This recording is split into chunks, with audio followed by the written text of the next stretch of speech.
आज मो वीडियो रे आपण मैंने आलू पोटल बुट डाली को नहीं मो गोटे रेसिपी बनाऊँगी जोटा कि आपण मानक निहाती भाव में भल लगे। से रुटी हो कि भात हो कि परोटा हो कि सरू सरू चकुली हो सबुथिरे खाइबा को आलू पोटल तरकारी बहुत टेस्टी लगे।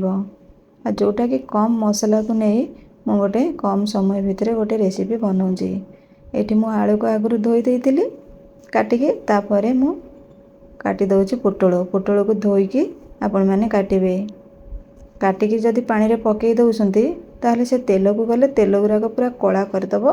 बाकी से डेरी हबो भाजीबा को पोटलटा भाजी हबा को बहुत डेरी हबो। ताको सब बेले आग धोईकी ताको काटिबे। मु परिबा पकई दउची आलू आ पोटल पकई दउची तेलटा मोर ताती जाइथिला। बाकी मु स्वाद अनुसार एठी मु लूण पकई दउची अल्प लूण पकईची पर मु आउ लूण देबी तरकारी को लक्ष्य करी। परिबाटा मोर भल से भाजी हो गलानी। पोटल को जेते भाजीबे तरकारी स्वाद सेते बढ़िबो आ सुंदर भी देखा जीवो। देखंतु मो तेल आदौ भी कला पड़ेनी। आ जदि भी आपण माने पोटल को काटिकी पानी रे पकई दउसंती पानी रु छाणीकी तेल को देबे ताले तेलटा पूरा कला पड़ी जीवो। सब परिबा मु बाहर कर दउची। मोर आउ टिके तेल दरकार होची मु तेल पकई दउची। गोटा मसला रे मु पकई दउची गुजराती दालचीनी खंडे आ दुईटी तेजपत्र पकई दउची। मु संगे संगे गोटे बड़ साइज रो पियाजटा मोर भाजी हो गलानी लाल देखा गलानी। तापरे मु पकई दउची अदा रसुण। बेसी भी एतरे मु मसला पकोनी ना जीरा गुंड पकोची ना गरम मसला पकोची ना धनिया गुंड पकोची किछि मु मसला एतरे पकोनी। केवल बस गोटे मसला रे ही हमर पूरा मटन कषा परी हे जिवो पोटल आलू आ बुट डालीर तरकारी। एति मु गोटे बड़ टमाटो को दरदरा ग्राइंडिंग कर देइछि ताकु मु पकई दउछि आ पकई दउछि स्वाद अनुसार लूण हळदी आ लंका गुंड ताकु टिके अल्प समय पई आमे ताकु कषै दबा। देखंतु एठी मु पकोची गोटे 5 टंकिया पैकेट ये मीट मसला।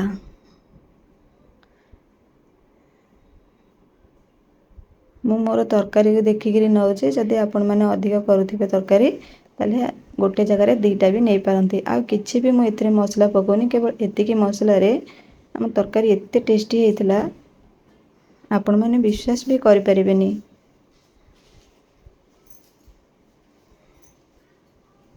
मसलाटा भल से कषे हो गलानी। आ मु रखी बुट डाली को गरम पानी रे भिजेकी मु रखी पकई दउची। एई समय रे बुट डालीटा को ताको अल्प समय टिके गोले गाले आमे देइदबा गरम पानी।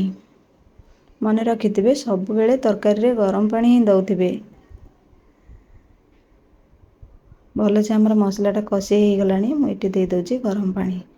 गरम पानी दबा द्वारा हमर रोसेर प्रोसेसटा बंद हबनी आ जल्दी भी हे जिवो टेस्ट भी लागिवो तरकारी।